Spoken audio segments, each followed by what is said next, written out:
Hi there, Timothy Linsdau, video producer, Christian, Boy Scouter, and a Kiwanis. Keeping busy in my retirement, or so-called retirement. See an article in the paper on a 35-year veteran Border Patrolman retiring.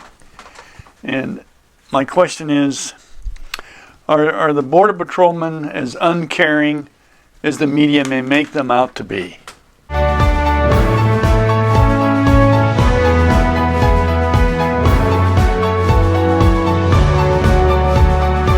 Let's take a look at this Border Patrolman's experience. What's happened to him. Now, he's served right in this area around San Diego in one of the busiest border crossings in the world.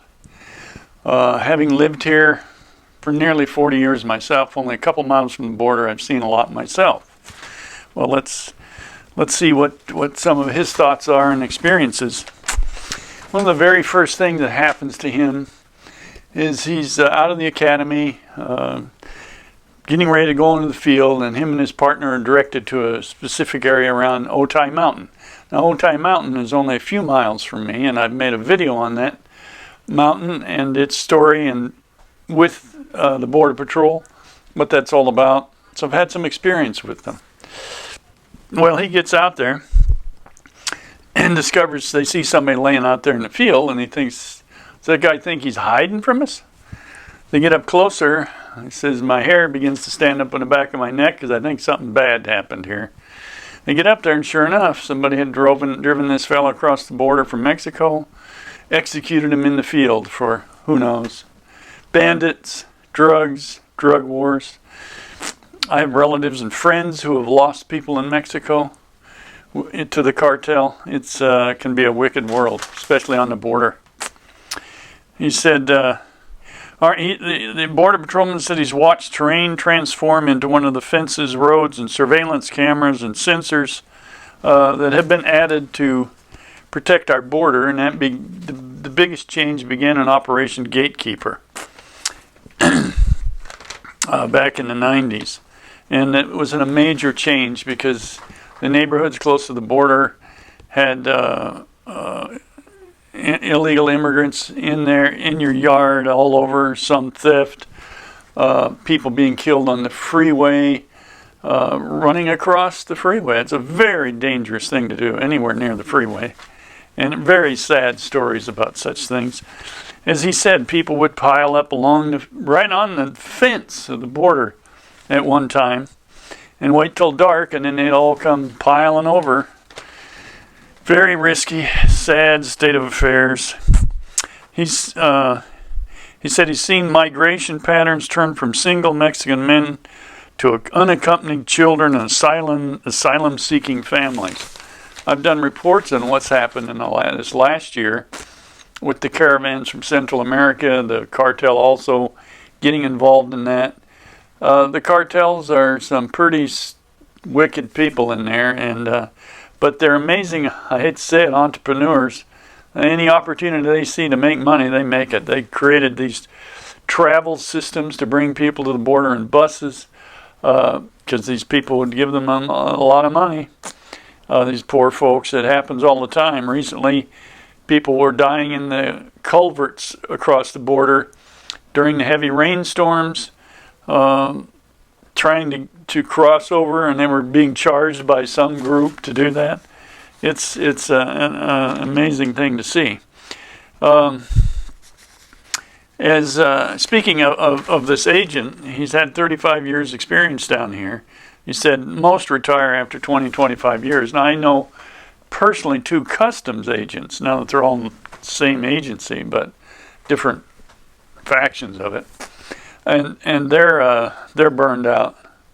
He said it's a very hard, difficult job. They're not heartless. They care about these people, but it burns them out seeing wicked things that people do to each other, extracting money from people.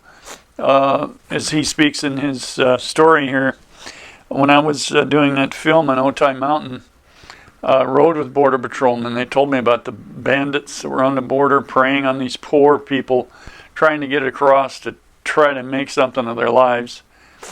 I'm not judging this, I'm just trying to present this by what the law is.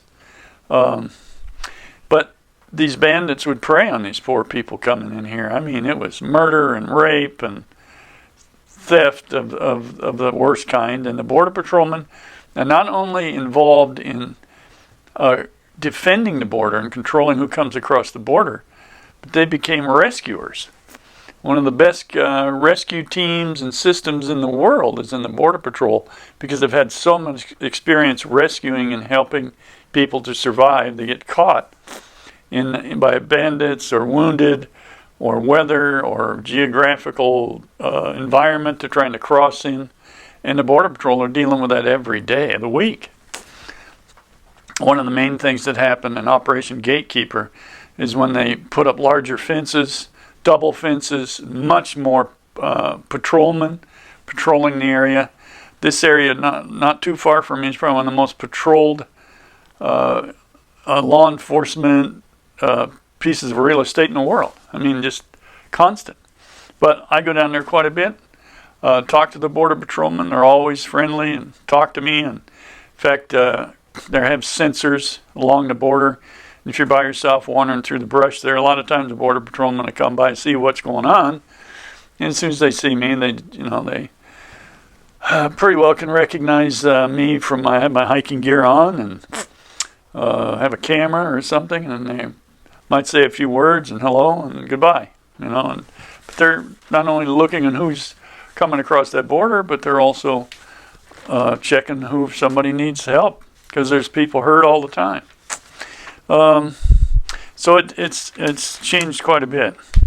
One of the things here is the U.S. Bracero program, which had sanctioned agricultural labor by Mexican migrants, had just been shut down. And the Immigration and Nationality Act of 1965, for the first time, restricted legal immigration from the Western Hemisphere, including Mexico, while opening it up to Asia and Africa. Preference was given to those with U.S. citizen family members or desirable skills and professions. But demand for Mexican labor didn't end, and soon migration that once was legal now was illegal, and a new population of unauthorized immigrants started coming in. So again, our legislators trying to do who knows what to improve on what made something worse. And they haven't done anything. We've argued over this for decades about what to do on the border. Nothing changes, and the Border Patrolmen are just charged to defend that border in the best way they know how and follow the law as best they can. Get put into terrible situations and environments. These people are human beings. He says, he goes on to say here about the humanity of Border Patrolmen. He says, I think we're portrayed as not caring about people. And he says, we do. Your heart goes out to these people. We're humans. We do care about the individuals we encounter. And nobody encounters more than them. And I've been in these areas where these people are crossing. Operation Gatekeeper built this area up so much, from the ocean to like Otay Mountain and beyond. Now the new border wall is much bigger and heftier, harder to scale. But it's designed to see through compared to some of the old stuff they tried. And what they did is forced a lot of people east. And from here to how far? Arizona, New Mexico, there is some rough territory out there.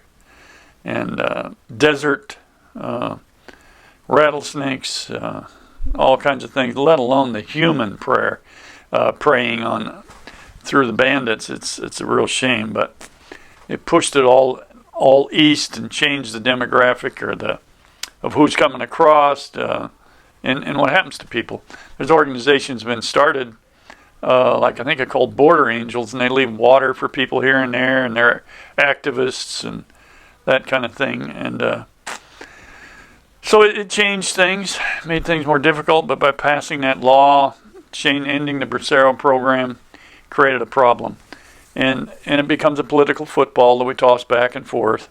One of the things that's, there's many things that it's created, But it has improved our area, immediate area, with people coming through or somebody being in your house. I've had such things happen. Unfortunately, most of that has faded away because of the heavy patrol. So that part is good. And when I rode with Border Patrolmen, they were human beings like you and me, trying to keep themselves safe and their partners safe, and the people coming across. This thing with kids in jails and all that stuff, that most of that push came from probably, if not earlier, through the caravans. Sometimes they might push kids out there just to confuse and frustrate the Border Patrol, and so that somebody else can get across. It's a strange and wicked world on that border at times. It's amazing, but these guys have a hard job on the border to protect the United States of America and also protect people who are illegal coming across. I see some culture things here where they're using the word migrant instead of immigrant. The definition of migrant is people who move around within a country. I would know that. My folks used to do a lot of that when I was small, travel around from job to job. And I've done it myself in years past. An immigrant is one who crosses across the border from country to country. Now, I know they're either softening it or being politically correct, but let's seek objectivity. Let's seek the truth here. So anyway, God bless this patrolman and many others to do the right thing, do the best job they can. And we as citizens, as they are, we need to pay attention to what our politicians and representatives do about border law and what goes on the border, and try to make it equitable and safe for all.